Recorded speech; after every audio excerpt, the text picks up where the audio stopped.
Hello and welcome to Bondcast, a podcast series where we discuss our views on the latest themes and events shaping rates markets. I'm Imogen Bachra, head of non-dollar rate strategy, and I'm joined today by our global market specialists, Nevruzi and Joann Spadigam. Big week of central bank meetings this week again. And other things too, driving markets. But perhaps let's start with the central bank meetings. And Jan, I think probably the US has been the bigger driver of the market moves this week. So let's start there.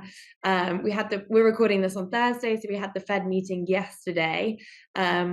All in, it probably wasn't the most exciting meeting, particularly compared to other ones that we've seen in this kind of hiking cycle. What would you say was the key takeaways really that we learned from yesterday's Fed meeting?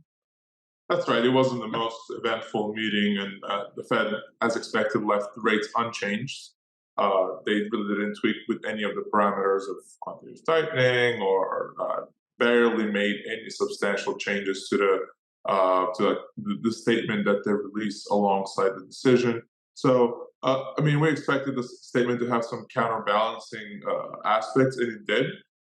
For example, the reference to kind of growth switched from solid to strong, but on the other hand, they also added a word financial to financial and credit conditions continue to tighten. So, they're acknowledging the fact that yields have been moving up despite them remaining on hold, whether it is for other issues, supply, or any other non-monetary policy reasons. They acknowledged that. So it was a very much so a counterbalancing up change to the statement. The Q&A was nothing too substantial. I think Chair Powell put in a great deal of effort to keep it relatively straightforward and plain and not give too many tidbits. There's obviously not thinking about cutting rates, which almost reminds me of the time when they were not thinking about raising rates or running down the balance sheet.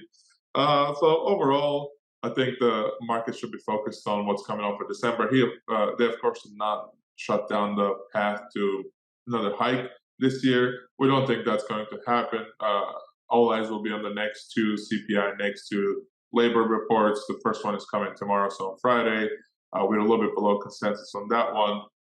But even in CPI, we see like 0.3 for both months, which just brings you down just under 4% on an annualized rate. So, not quite target, but not really screaming, accelerating, where they have to do more as well. So I think the Fed's approach right now will be to stay on hold for a little bit. They're not going to close that door. Even in December, they might leave the door open for, we might have to do more. Maybe the dots might show that one few cut next year, implying that they might, that could imply that they plan on cutting less or hiking another time.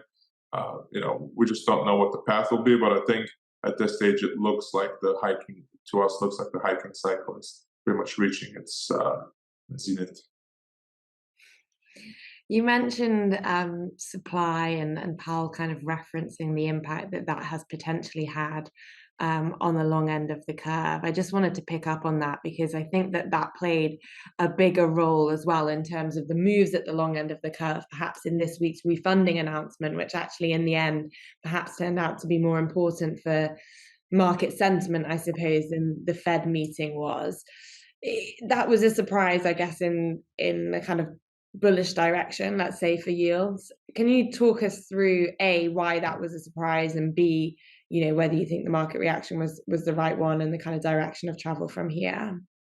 Yeah, contrary to what most primary dealers, from the distributions that I've seen, going through like on Bloomberg or so, and kind of like the feedback that you get from Treasury, I think contrary to what most dealers recommended or had in their forecast, Treasury actually decided to readjust the increases in coupon auction sizes. As a reminder, in August we had received a little bit larger than what people were anticipating in auction size increases, because this initially was a large stage of funding through bills, but now with QT going on, with deficits remaining fairly high, that issuance has to shift into coupons, as it can't be constantly. We can't keep ramping up constantly Treasury bills. So because of that, Treasury might have noticed that long end yields sold off. In fact, they did point that out. Maybe they're a little bit worried that the discussions of term premium came back, so they wanted to address that issue. And what they did was, instead of increasing the 10-year note by $3 billion, they increased it by $2 billion. Instead of bumping up the 20-year bond by $1 billion, they left it flat. Instead of increasing by $2 billion, the 30-year bond was increased by only $1 billion per month, right? So, when you kind of look at that, it doesn't really scream a crazy amount of changes in issuance. It's only, those are just like $9 billion over a quarter. So in the scale of what Treasury issues each month, it's not that much. But they also said that February is likely going to be the final set of increases in coupons. We highly suspect that's the case, especially if we're right in our forecast, in our deficit forecast. But that certainly helped markets feel a little bit at ease that there might not be supply indigestion. If we change our, I was looking at what our estimates would be. So we basically assumed that similar auction size increases would come through all the way through like the third quarter of the year, at least through Q2. But now if you kind of strip those out, leave where Treasury forecasts, lower the quarterly changes to what we got last quarter, it actually comes down to something like $450 to $500 billion of fewer, of less in gross supply. So it's not nothing, but like I said, I just don't think, when I plug my deficit estimates and issuance estimates and what's coming up in maturities, and assuming QT continues, it just seems very, very hard to be able to issue at this level without actually either ramping up bills massively or kind of like resuming increases. But in the near term, like you said, it certainly helped alleviate markets' kind of worries, and we rallied in a pretty substantial fashion. Maybe it was just because people were expecting a little bit more supply, like the steepener is a popular trade, selling the long end is a pretty popular trade. So I guess positioning was pretty short going to this thing, and this is kind of like an unwind that we're seeing follow through today as well. We've had basically almost a 30 basis point rally in the long end. So it's a very, very substantial move. Swap spreads are kind of widening, so treasuries are performing pretty well in the long end. So the buyback, the main takeaway from the buybacks is that issuance will be lower, which should support risk assets in the near term, which should support treasuries in the near term. But I think it's important to keep in mind to not over exaggerate how much the impact of this is. We're still getting a lot of supply, and QT is still going through in deficits. If anything, I think the risks are skewed towards a larger deficit rather than a smaller. Other than that, not much in details. They mentioned that bill sizes will come down a little bit lower. We most likely got in December. We most likely could have figured it out from the financing estimates that came out earlier in the week. They said the buybacks are pretty much a go, and I would imagine in February they just give a timeline for what they're going to look like, and those should be kind of like conducted quarterly. We'll get like a timeline basically of what they will buy either each month, each week. They haven't said that, but all the other parameters seem to be pretty much set in stone now. So that's the main takeaway. Pretty good for risk assets right now, but it is funny how it looks like the Fed wants to keep financial conditions tight, so they're trying to do nothing and hope that longer term rates go up. On the other hand, Treasury doesn't like that, of course, because they finance themselves at a higher rate, so they're being a little bit more reactive to try to bring those rates down. So it's like interesting countervailing forces. And moving away from the US, I'm going to take it away from here and switch it right back to UK. Not only we had the Fed, but we just had the BOE as well. I don't know. They left the rates unchanged as we expected. And I guess, what did we learn? Kind of like give the same rundown like I did for the Fed. Honestly, we could probably repeat what you said for the Fed. I mean, thankfully, when it comes to the Bank of England, this too was a relatively uneventful meeting. It's the first meeting, certainly for the last three, I think, where market pricing has been very consensus heading in. The last the September meeting and the meeting before that, it was very kind of 50-50 of what the bank would do, whereas this time around, it seemed like everybody was on the same page and expecting unchanged rates, which in the end is what they delivered, with a 6-3 vote. So everyone who voted for unchanged rates at the last meeting continued to do so, and Sarah Breeden, John Cunliffe's replacement, also folded into the majority for unchanged rates. So that too was very much as expected.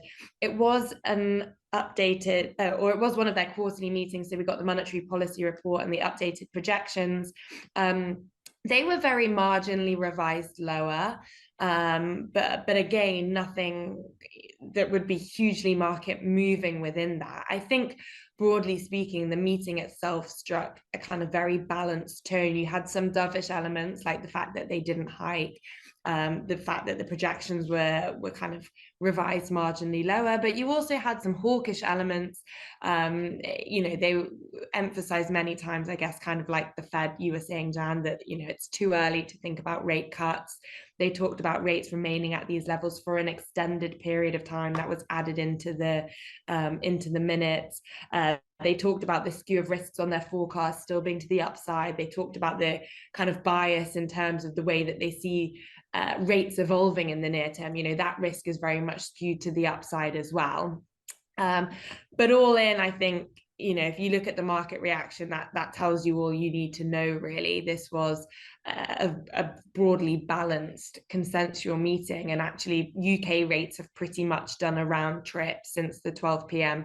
decision and the end of the press conference. Now, that comes alongside a kind of monster rally that we'd already had in the day, but I think that was really being driven by global factors. And as you said, Jan, the kind of combination of yesterday, so Wednesday's refunding announcement, and the Fed that didn't surprise by hiking, or a somewhat dovish Fed, triggered a rally in global fixed income, and that has continued. So I don't think today's rally in the UK is really much about particularly dovish BOE, although I'm sure there was a bit of kind of risk premium in there when it comes to the BOE. We can never be super confident that they're not going to surprise us, and so perhaps some of that is being priced out now. But yeah, I really don't think, or I should say, I think the market's right in not reacting particularly strongly to anything that we heard today, because I don't think we learned all that much new, and it was fairly balanced.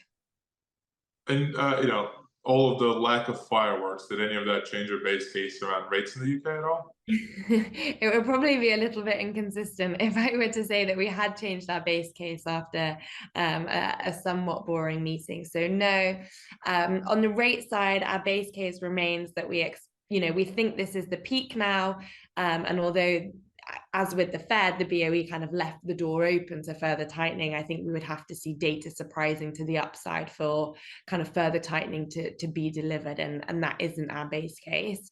So we think the peak is in, and rate cuts will begin in August, in 50 basis point clips. So we have 50 bip cuts in August and November in 2024 for the UK. I guess somewhat interestingly, it felt like Bailey and the MPC were kind of validating market pricing in terms of, if you look at their projections, that they conditioned on the market rate assumption.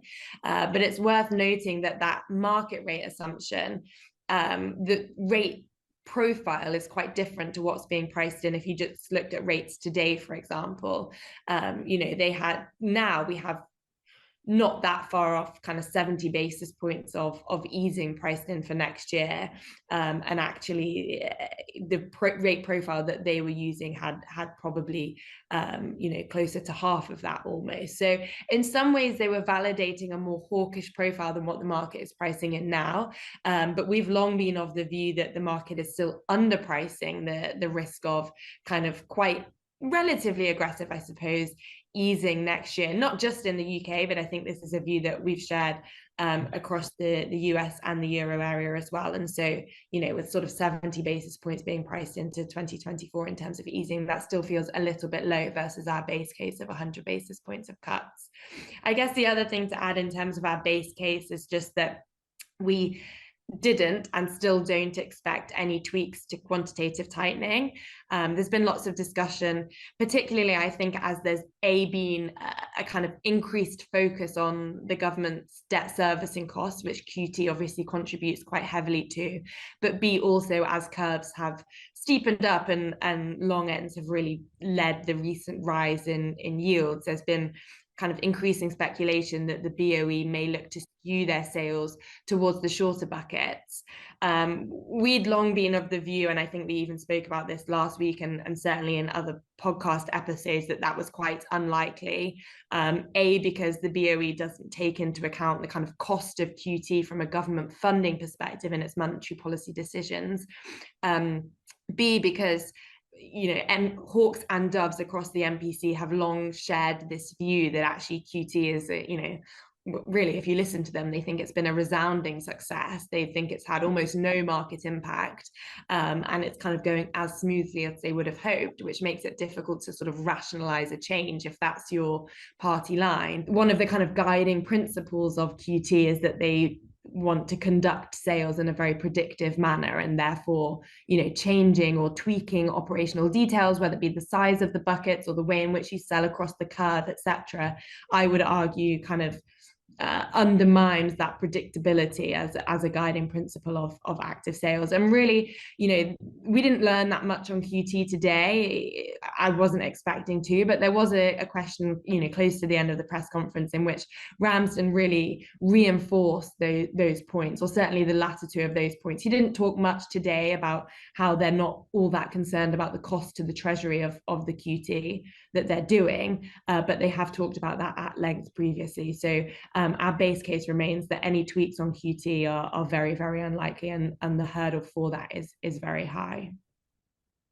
But even with that, markets have been rallying a ton, not just in the US, but also in the UK. We're pretty much reaching recent lows in yield ranges. And what do you make out of that? Yeah, I mean, gilt yields have been somewhat range bound. I mean, it's been a relatively wide range, I suppose, in a historical context. But really, if you look at 10-year gilt yields, for example, we've remained within this kind of 425 to 460-ish yield range for the last couple of months, and regular listeners will know that 4.6% has long been our kind of fair value target for 10-year gilts, which in the end has proved to be a sort of resistance level, or an anchor, if you like, for yields. And I still think it's going to be difficult for us in the near term to break out of that range. When I think about the things that have been driving us to kind of reach the peak and come back down again, it's all been about this sort of higher for longer narrative. Markets really internalizing that, and I think if we learn anything from the central banks this week, that's not changing anytime soon, even if we expect deeper cuts than the market's pricing in, or a bigger pivot at some point next year. I think it's still much too premature to be thinking about that, really. And then, at the longer end of the curve, you have this kind of supply narrative, and, perhaps the refunding announcement this week, Jan, as you went through, provided a bit of bullish theme for the market, but really it doesn't change the overall picture that there's still plenty of supply to take down next year. Deficits are going to be high everywhere, and across the euro area, the UK and the US, even if we're talking about an easing in policy rates, we're not talking about a meaningful shift on the QT front. In fact, in some places, well, in the UK and in the euro area, we think we'll be talking about an acceleration of QT next year. So for us to break out of this kind of range that we've been in, I think you need to see a meaningful change on the supply side, which I don't think there's a kind of catalyst for in the next couple of weeks. With the BOE out the way, we'll be looking forward to the autumn statement in the UK, but I think markets would be wrong to kind of take any read across from the refunding announcement from the US in terms of what it might mean for the remit, for the gilt remit in the autumn statement. Or you would need a significant change in central bank rhetoric, and I don't think that central banks this week have kind of set us up for that in the near term. So I would expect us to remain, in the near term within this kind of range, like I say, albeit a wider range than you perhaps be used to over the last 10 years, but still within that range. And so we hold 4.6% as that kind of resistance level, let's say, in 10-year gilts. Anyway, enough on gilts, I think. We'll have plenty of time to discuss that range in future weeks. I guess, thinking about Europe, one of the other drivers of this kind of rally back down in yields this week has been inflation, although it feels like a lifetime ago already. At the beginning of this week, that came in lower than expected. We obviously were set up for that in the end with the downside surprises on the national prints, but the kind of euro area print also came lower than expected. Joann, does this have any implications for our view, the way that you're thinking about how the ECB might react to that, for example?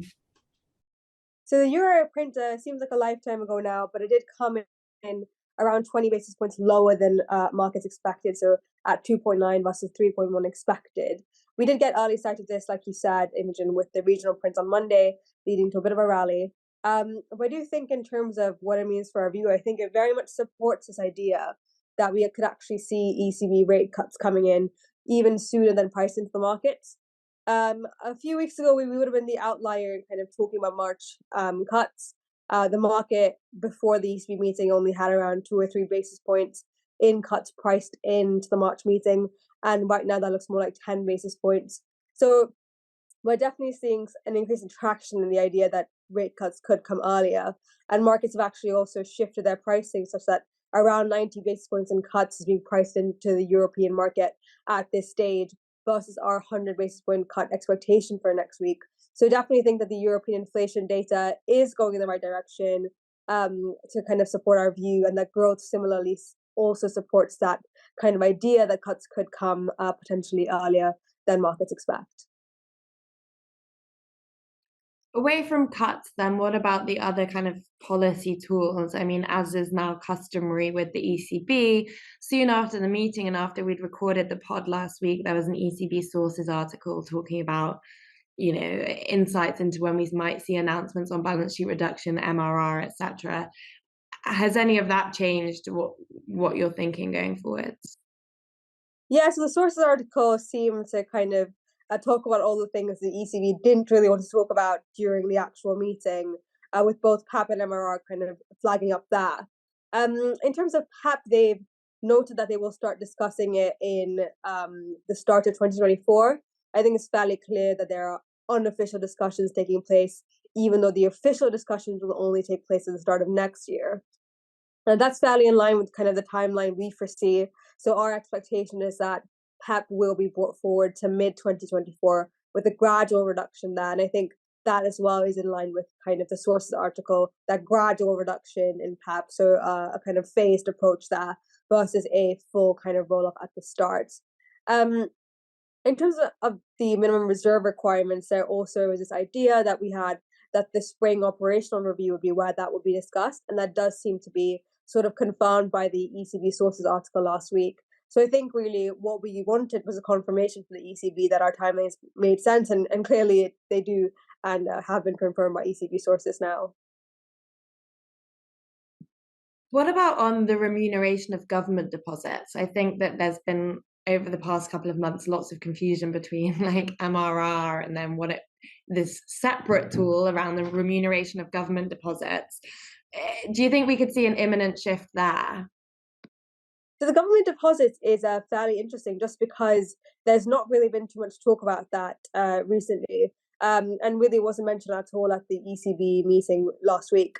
But it definitely does seem that there is some discussion in the ECB about it, with the ECB last week really a bit scared and spooked by the markets being volatile to actually shift anything on that regard.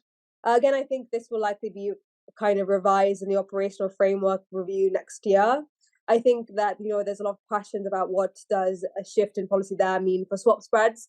I do think Germany is a good example in this case, where the Bundesbank has already shifted the remuneration on government reserves from Astra -20 to 0.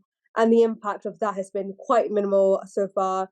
We've not really seen a big widening in swap spreads on the back of that. So I think it'll be fairly similar if the ECB does as well decide to shift that. I think what as well is important to note is that we've had a fairly big move out of government deposits over the last year, so around 200 billion in that, and there's not really been, again, a pronounced impact on swap spreads. So I don't really feel like this will be the kind of driver of swap spreads for next year and when any shift takes place, if any. Okay, great. Let's leave it there for this week. Thank you both for joining me. Thank you to our listeners for listening in. And just a reminder, if you like today's episode, please don't forget to hit the like button and click subscribe so you can get the latest episodes as soon as they're available. Thanks. See you next week.